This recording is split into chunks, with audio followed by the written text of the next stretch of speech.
Okay, so welcome everyone, and we will go ahead and dive here. So good afternoon, everyone. Welcome to this CSML Speaker Series webinar. I'm delighted you could join us today. The CSML Speaker Series allows us to hear from professionals like Lem. Lem is a great example of the professionals we like to have. He has more than 24 years of experience in nonprofits, serving in various roles, including partnership development and corporate relations. And his new role, which Dr. Hanley is going to tell you more about when he introduces him in a little bit. But needless to say, Lem can offer us some valuable perspectives. So as you can see on the screen here, this is going to be our agenda tonight. And I am Dr. Corey B. Scott. I'm filling in for our dean, Dr. Rachna Kumar, who's dean of the California School of Management and Leadership, known as CSML. Dean Kumar would not be very happy with me if I didn't take some time to tell everyone here and those who are watching on YouTube a little bit about CSML.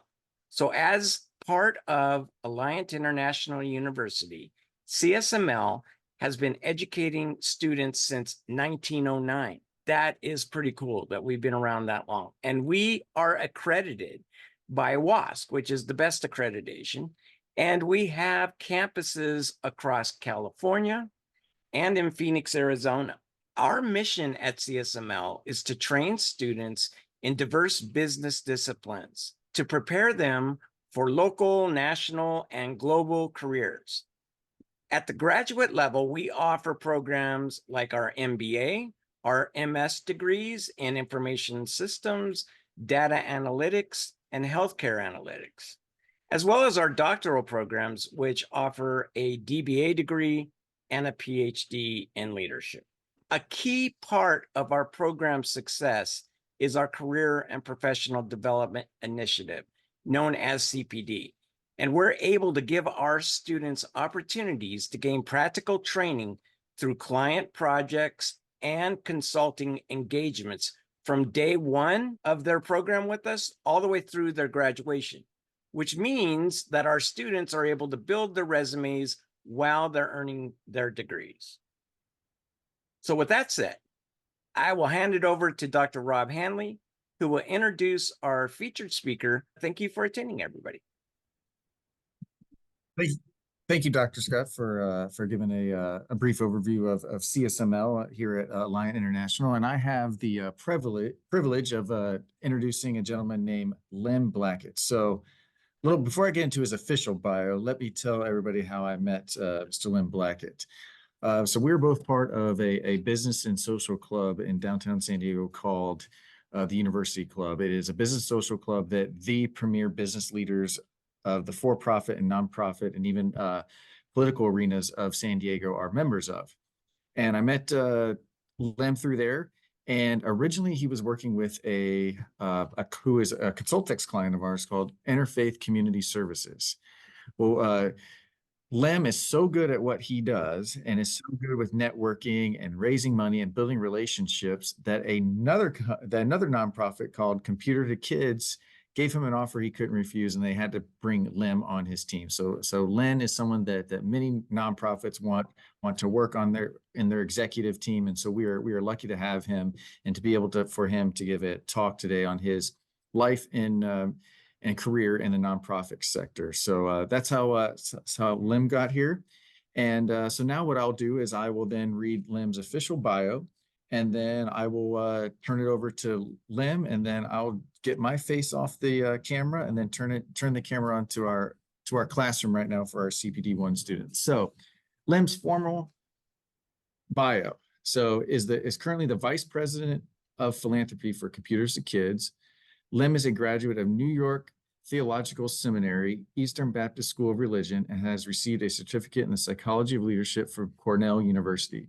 Lem has worked in the nonprofit sector for 24 years. He has served as Partnership Development Associate for Guideposts, Senior Pastor of Faith Baptist Church, West Haven, Connecticut, Interim Pastor of Shiloh Baptist Church, Hartford, Connecticut, and Donor and Corporate Relations Manager, Interfaith Community Services of Escondido, California. Lem is passionate about helping people discover their true purpose in life. He currently lives in Escondido, California with his wife, Kimberly, and their 3 children, Brendan, Sasha, and Noah. And the theme for today's talk by Lem is My Life is for the People. Very impressive bio, Lem. And so I'd like to now turn over the presentation and the speaker series to you. So thank you for joining us and taking time out of your very busy schedule to speak with our students today. Good afternoon, everyone. Thank you, Dr. Rob, and for the entire committee and students for having me be a part of your speaker series. I was sharing with my wife earlier today that I was just completely excited about sharing some of my experiences and my career in the nonprofit world. So again, thank you for having me be a part of your speaker series. So as Dr. Rob stated, the theme for my brief talk today is called My Life is for the People. And so I'm not sure if many of you went to go see the movie One Love, the biopic of the great reggae superstar Bob Marley. One of his most famous quotes is this: "My life is not important to me, but other people' life is important. My life is only important if I can help plenty of people. If my life is just for me and my own security, then I don't want it. My life is for the people. That's the way I am."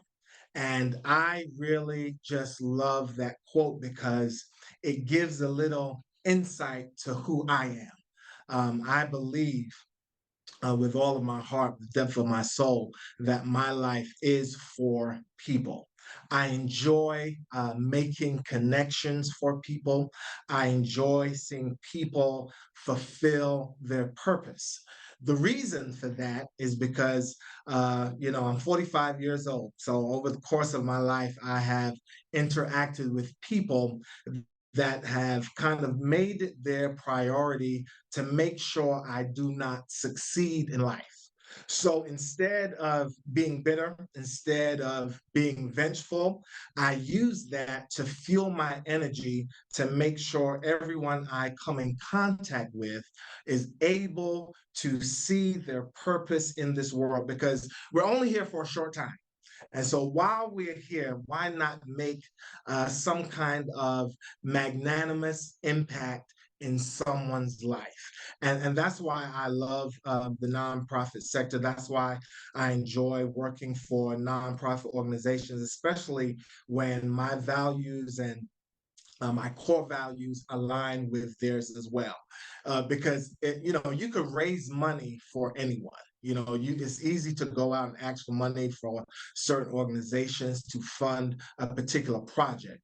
But if you are not passionate about that organization, if you're not passionate about their core values, their mission, their vision, then you're really just a talking head, just going around saying, I need money for this, I need money for that program.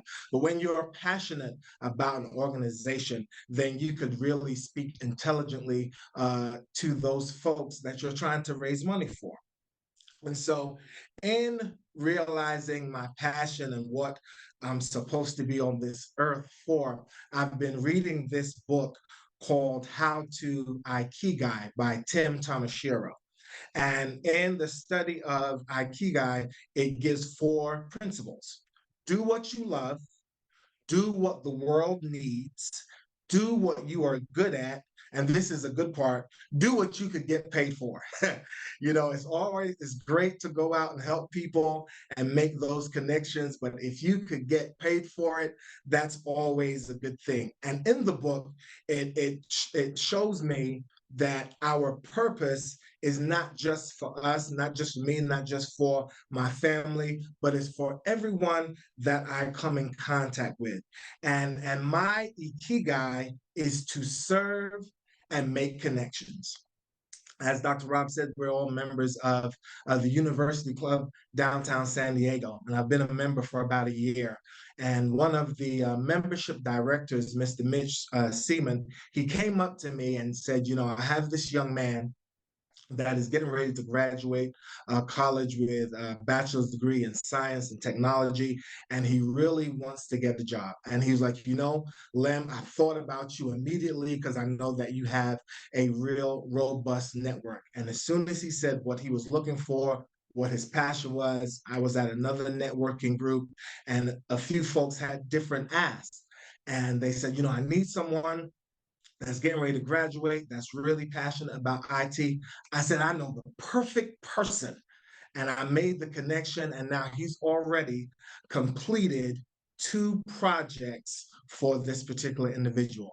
And that gives me joy. That's my purpose. My purpose is to serve. My purpose is to make that connection, because this young man, fresh out of college, probably already has a few debt in college, but now he has a leg up because now he has this job, he has something that he could put on his resume.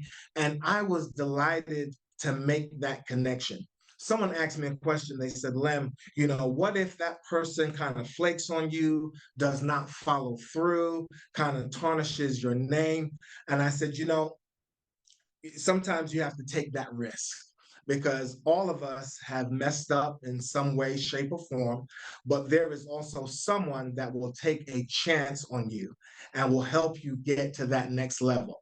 And if I am that person that could be used to help someone else get to that next level, I would gladly do it over and over and over again. Some people will call me crazy, but when it is your purpose, when it is your destiny, you will continue to do it, because that kind of motivates your creativity and your innovation when you have that opportunity to help someone else. So my Ikigai is to serve and to make those connections. I started, before I went into paid nonprofit work, I kind of grew up in church around the age of 14 and kind of served with my pastor and things like that. And don't worry, this is not going to turn into a sermon, I promise you. But I served in ministry, and kind of in the Baptist, in the African American Baptist church, you kind of carry the pastor's briefcase, be there with them, kind of learn and get wisdom and jewels from he or she that is your leader. And he passed away in 1998. And from then, 2 years later, I went into the ministry at the age of 21 years old. And I enjoyed it. I enjoyed speaking. I enjoyed inspiring people and encouraging people, and, trying to show them that you can continue to have hope in this world, regardless of what is going on, regardless of what you're faced with in your life, you could still hold on to hope. In that, though, in the church, sometimes it could become very siloed, and you're not really able to be as creative as you would like to be. And I am someone that you cannot put in a box. I've never been a person that you could put in a box. I'm a out of the box thinker. I'm a creative person. I'm not going to raise money like someone else. I'm not going to do it like someone else. I kind of dance to my own beat. And sometimes that makes people happy, and sometimes that pisses people off. And most of the time in church, it kind of pisses people off. And so therefore, I kind of went through my own kind of trauma, kind of went through some kind of depressing times in those 20 years. However, I still had that passion and that energy to make those connections. So one day I was looking for some work, and I kind of stumbled upon Guideposts and applied there and started working in their ministry area. And then after that, I started working in another department called partnership development. And my manager, she said to me, she said, you really are not an office person. You kind of need to be out networking, connecting.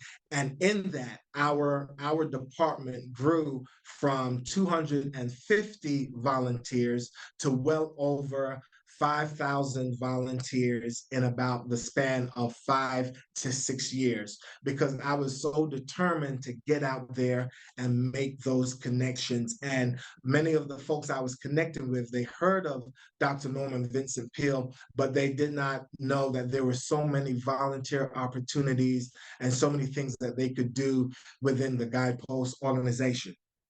I stayed there for about 8 years and then transitioned back into the church again and became a senior pastor for 4 years, left there and served as an interim pastor for about 14 months and then moved to California.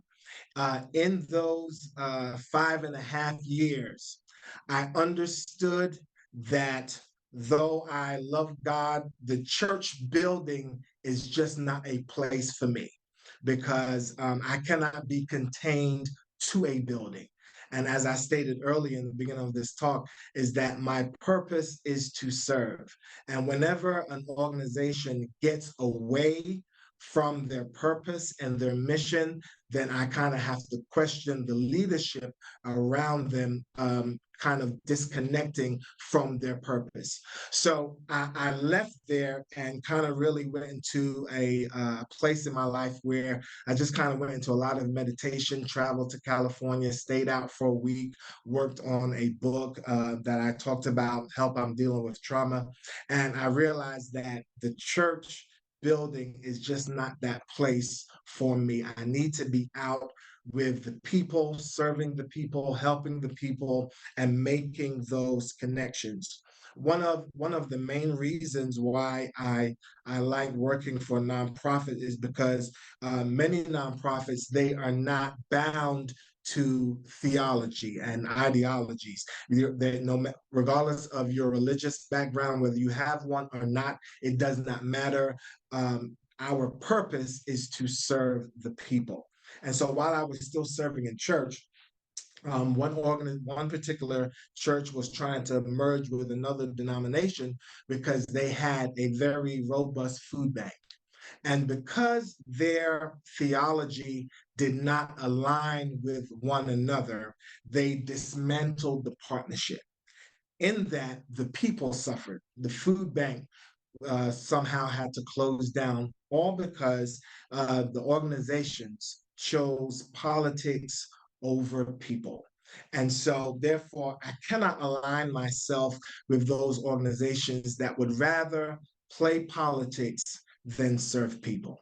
I believe I have been chosen to serve in this nonprofit sector so that I can help people discover their purpose in life. And so I made that transition to interfaith, and where interfaith was able to, this organization where they have 75 programs where they service the veterans, they service the homeless, they service so many. It will take me all day to tell you all about the programs that interfaith has to offer.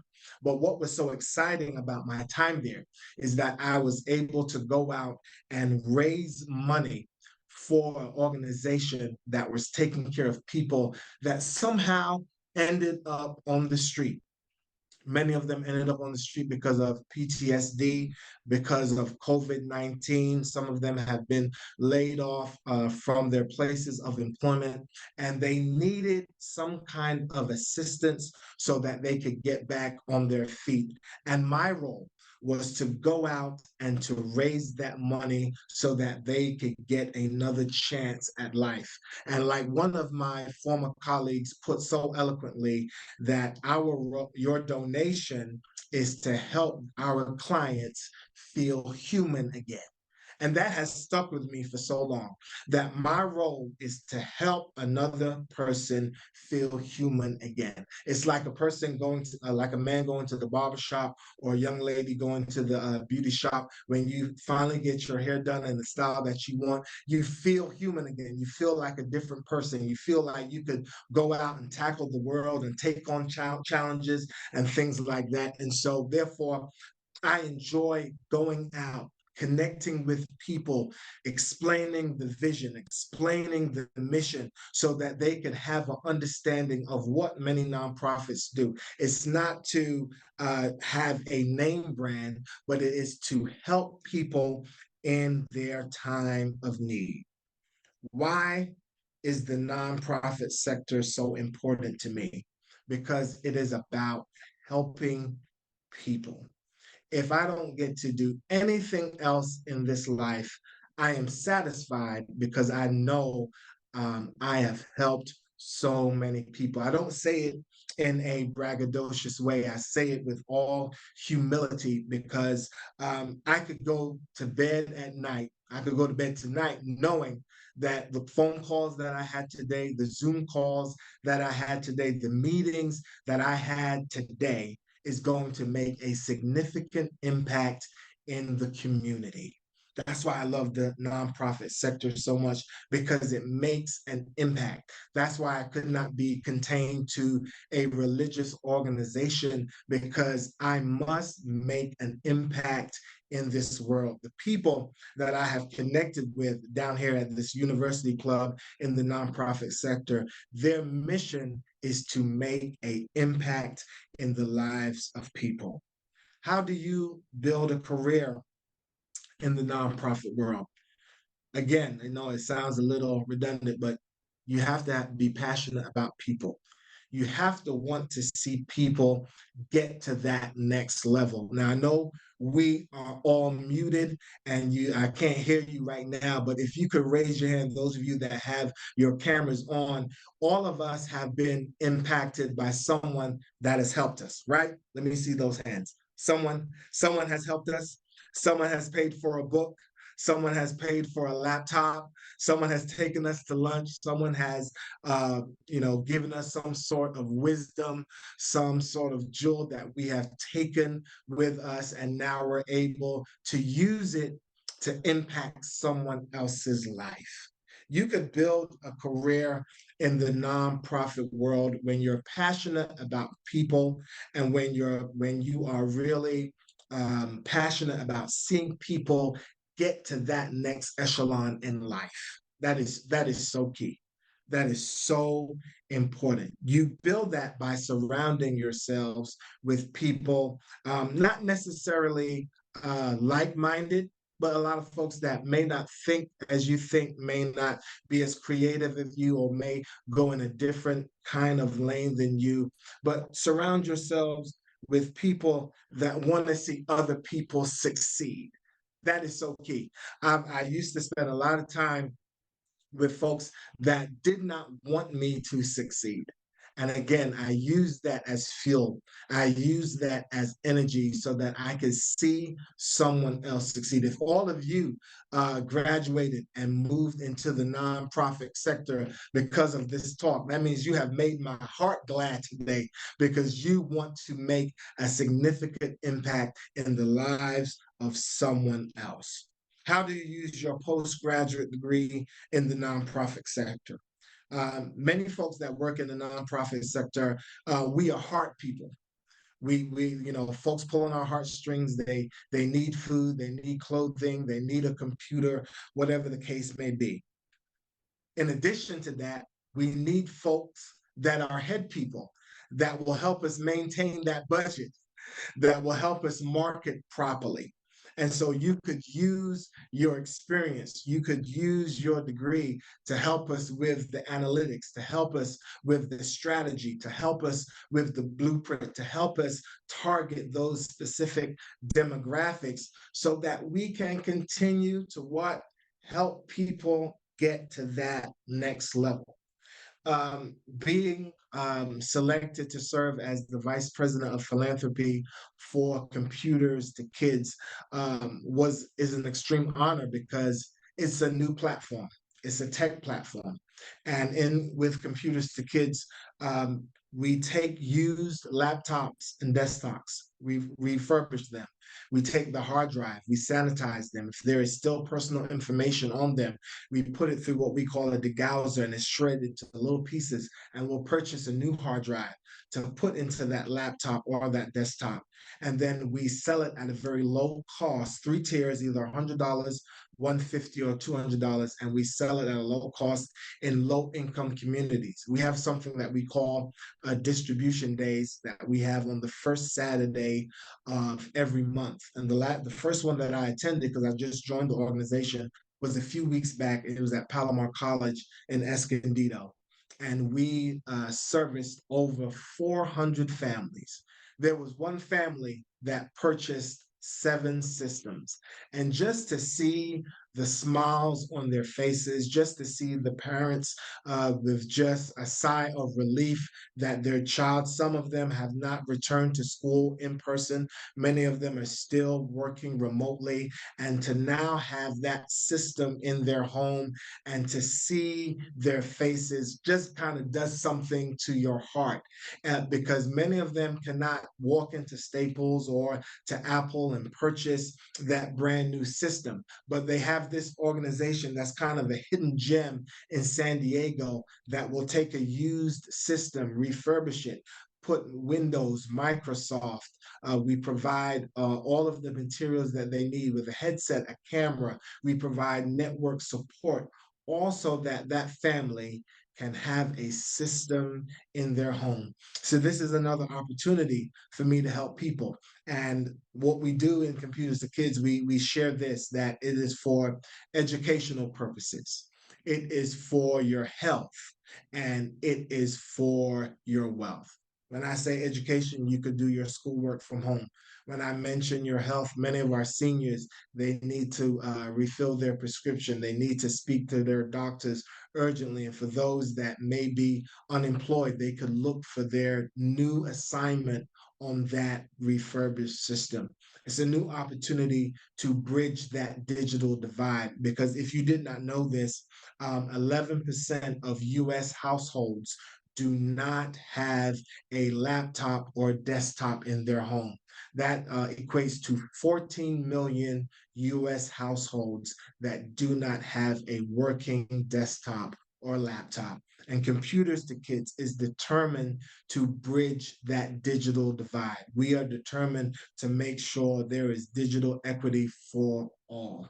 And so I hope that with what I've said to you today, that you will consider, aligning yourself with a nonprofit so that you can share your experiences. You can take the things that you have learned in your graduate programs and use that to help someone else get to that next level. No matter what you do in life, there's no greater joy than seeing someone else succeed. I have three children. Brendan is 13, Sasha is 11, and Noah is 6, and all of them are into sports. And they caught me on YouTube where my son made a layup, and I like to have lost my mind because he is my son. He made a layup and he's hustling down the basketball court.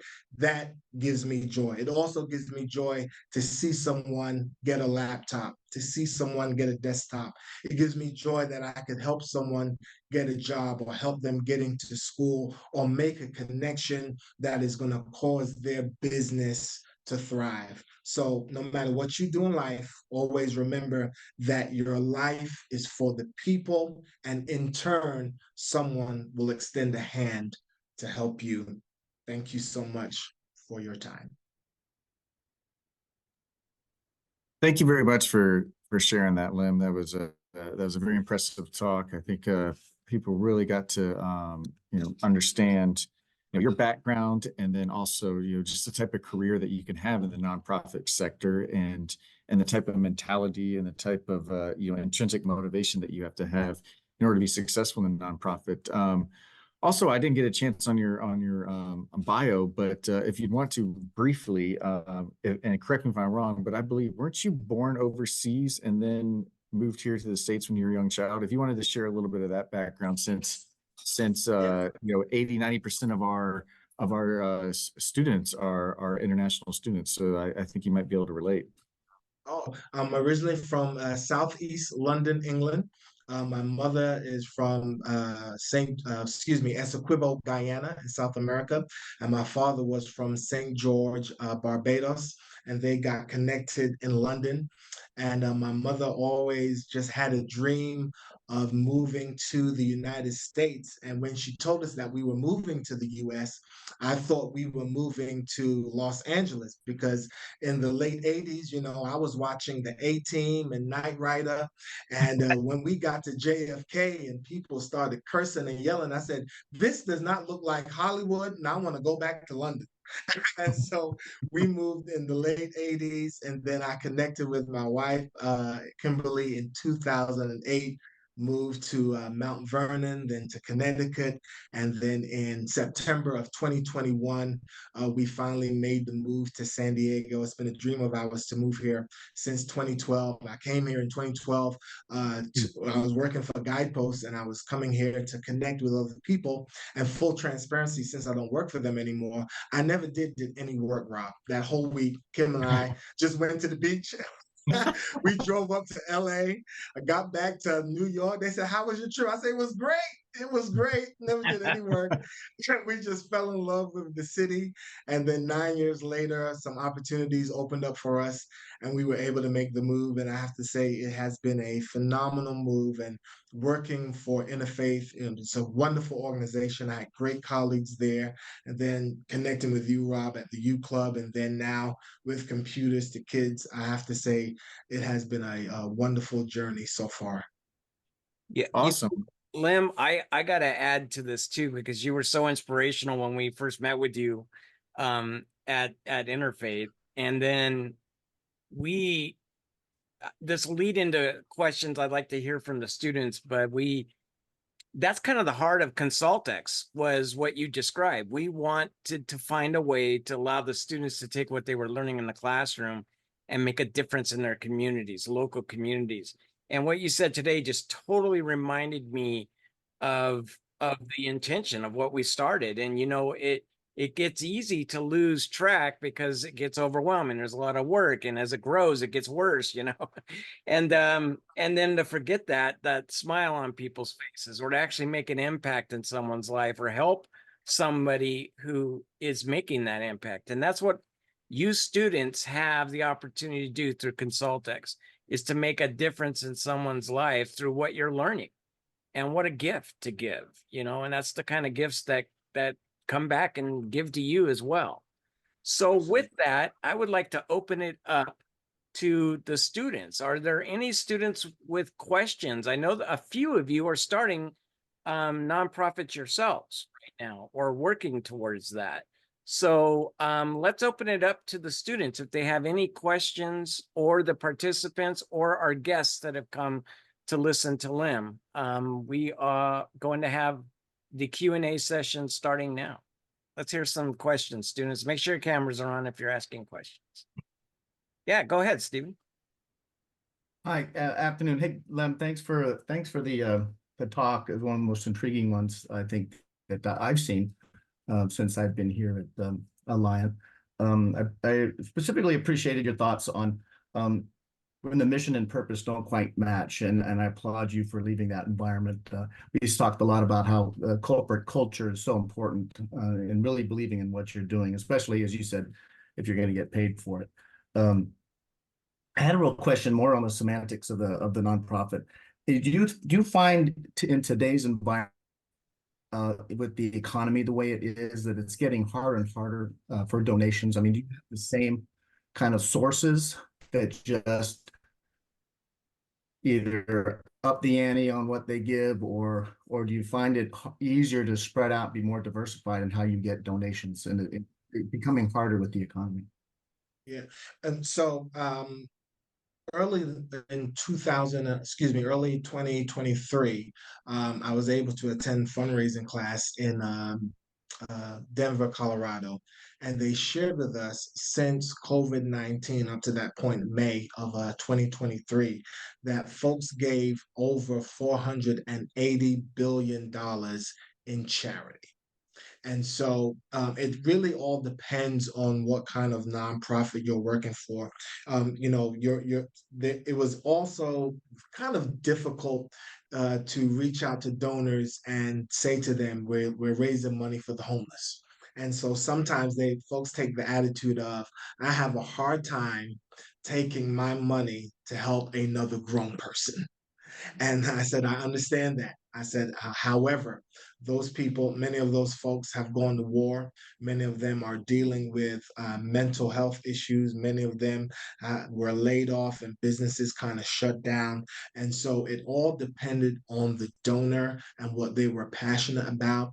However, with Interfaith, when I was there, I had much success because I was able to kind of take them on a tour of the facility, shared the impact, and how the wraparound services were able to help many of our clients. Many of them, they have to have a willingness to want to be helped. They have to want to be helped, to be served, to get to that next level. And many go through the program and many don't.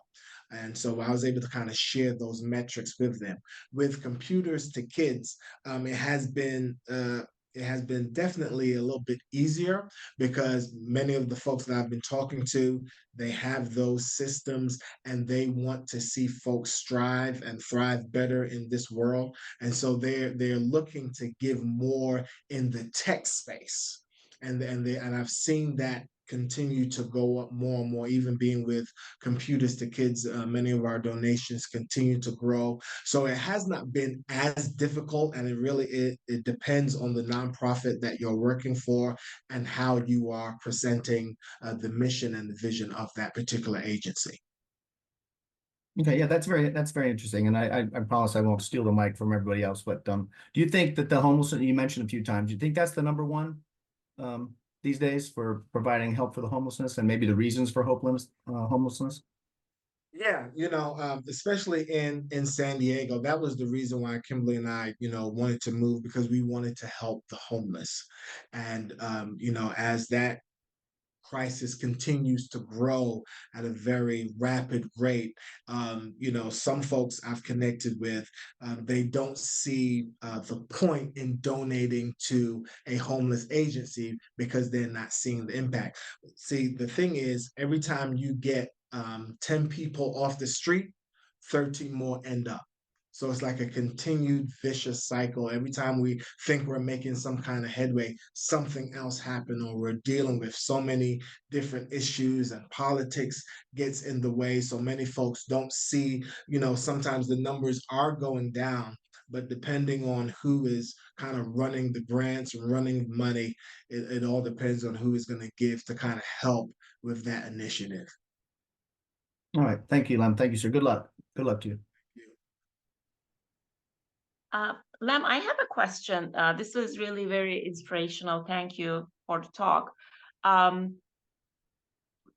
When you talk about nonprofits, and especially something like helping the homeless, what do you think the role of these nonprofits are in terms of working with the city or the state, with government agencies and governmental organizations? Do the nonprofit organizations you work with, have you taken that role? And if you haven't, why you didn't? And what should be the ideal relationship between governments and these nonprofit organizations?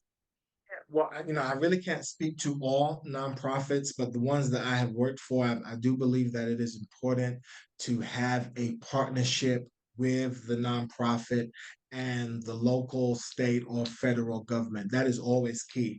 And if there is, continuous inward fighting, the problem will never get fixed. So there always needs to be a sit down. So when I was with Interfaith, I met with the mayor of San Marcos because she wanted to make sure that there were no homeless people coming into her city. So we had lunch, we had a sit down to discuss how we could partner together if there was any sort of funding, any sort of homes or hotels that the agency could purchase, so that we can help kind of put a dent into this human service crisis. It was very important to us. And so there really has to be a strategic partnership that the nonprofit and the government agency can come together and work through. But if there is just politics over people, nothing will ever get done. And then that's just across the board. Overall, how would you rate the San Diego as a city or county how they are approaching, our officials are approaching this problem of I homelessness. would say no comment to that. No comment. Now, I want to ask one thing that is more related to our class and our students. If any of our students want to get involved with these nonprofit organizations, how could they do it? What is the best Yes. way, in addition to obviously being active in this class and in these projects? What else can they do? Yeah, well, many nonprofits, they have a volunteer coordinator. And so they'll go through either a very strenuous background check or a very kind of low level background check. And then, they see what area that they could help in. So with Interfaith, they have a volunteer coordinator that they could reach out to. They'll take them on a tour of the facility. They can help make sack lunches, hygiene kits, things like that. With computers to kids, we kind of do an extensive background check because, on those computers, before we get to them, many of them still have personal information. So they'll go through an extensive background check, connect with our chief operating officer, and see about their tech background. If they want to get trained on it, get their experience, and they kind of take it from there. But always reach out to the volunteer coordinator, and they normally know how to set them up and give them their hours for their courses. Thank you. It looks like we have another question from a guest. Is it Ophelis? I can't see the name too well, but go ahead. Okay. Thank you very much. My question is, from where I'm coming from, venturing into a nonprofit organization is usually done by people that have already made it. As a young guy starting life, I'm about to start a family. And I know it's not an area to create wealth. What is the assurance that entering into such a sector, I will be able to do well in life, like be able to take care of my family and other stuffs? Well, I tell you that when I was working for my first nonprofit, I will be fully transparent. It was a struggle, especially having very small children. But the harder I worked, the more connections I made, the more I showed my diligence, my expertise, my energy.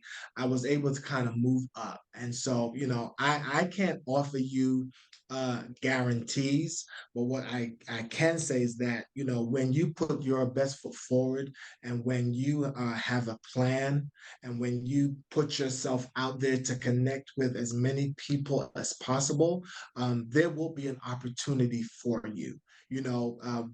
When I got the offer, heard about Computers to Kids, I was doing a fundraising event for Interfaith. And one of my friends came to get me, and they brought me to meet with the CEO. And she heard about all of the work that I have done over the past 14 months with Interfaith. And from there, I was kind of able to, kind of negotiate where I wanted to go, because I was very much happy with Interfaith. I was doing a lot of work. I kind of had a lot of freedom to be creative and innovative.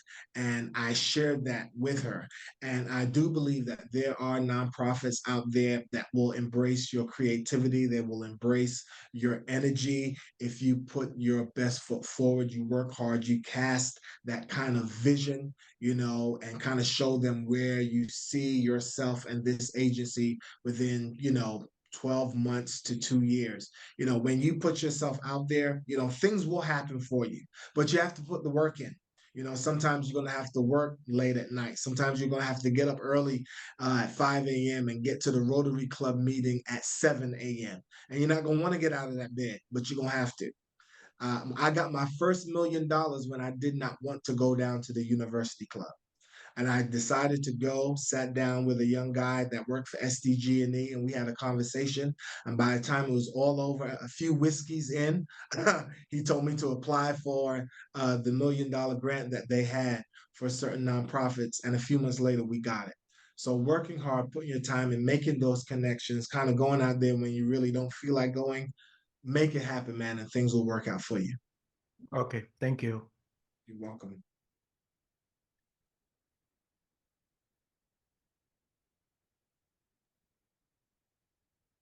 Okay, I think we had one last question. Batter, did you still have a question? Yes, Professor. Thank you, Lemuel, for the your speech, and you gave like a lot of experience you have done. I think I am similar a little bit for as you. I have done like I have worked. I was a leader of organization for 6 years. I have done like 200 jobs. I need your advice. People they think sometimes is I have agenda, and they try to take me like down, and they try to you know, like the culture is different, especially in my country. Like the non-profit organization is new in my country, and I was a leader before I came here for 6 years. And people they try to talk about me. I have agenda, and I'm not good man. But most of the people don't know me, and I am very serious and very active. What your advice for these people? They think they talk and think I have like agenda and Okay, so let me just make sure I understand the question. There are some folks that feel that you have an agenda with you starting a nonprofit and working in that area, correct? yes they Yeah. think I have contact with international like organization, or I mean like Yeah. Mhm. Yeah, I would say to that, sometimes you have to use that as a stepping stone. And you can't allow, folks' negative energy to hold you back. You know, in certain cultures and communities, it's like the crab in the barrel. They don't want you to succeed. They're trying to pull you down, but you have to use that as fuel, and you have to continue to focus on what your calling and what your destiny is. And that's what I did. Regardless of who said I had an agenda or that I would not succeed, I would not make it. My wife will tell you, I wrote things on a index card and read it every single morning on our bathroom mirror. I'm a person that gets up at 4 a.m., meditates, reads, workout, and I put it before me every single day. And I do not allow anyone else to interfere with what I know I'm destined to do. So always keep, your vision before you. Always keep what you want to do before you. And you have to just ignore the naysayers. You have to ignore them, remain focused, remain diligent, remain consistent, and things will happen for you. But never get caught up in the negativity. That just will not, it won't help you at all. And all you're going to do is just kind of spiral and think about what people are saying, think about what people are doing. And I tell folks all the time, it took me a long time to get here. I said to them, I do not care what anybody else thinks. As long as I could look at my wife and children and look at my face, look at myself in the mirror, I know I could sleep well at night and continue to strive and be a better person and help someone be better as well. So you stay positive and ignore the naysayers. I think that is the perfect note to go ahead and wrap up. Thank you. So inspirational, and it made me think of what it takes for a seed to grow in a garden. It's got to push through the dirt and the manure, So there's gonna be a lot of smelly, stinky, dirty, rotten people in our lives, and they're just there to make us grow. They're the nutrients we need to be a powerful, strong individual. So with that, thank you so much, Lem. This was good. I mean, we got to have you back. Back. Anytime. Thank you. All right. So with that, we're going to wrap. It is 5 o'clock. A lot of us have to go to a class. So with that, I guess everybody have a great night, and thank you so much, Lem. All right. Take care. Thank you, everyone. Thank you, Len. We appreciate it. Take care. Thank you. It's awesome. Thank you so much. Thank you so much.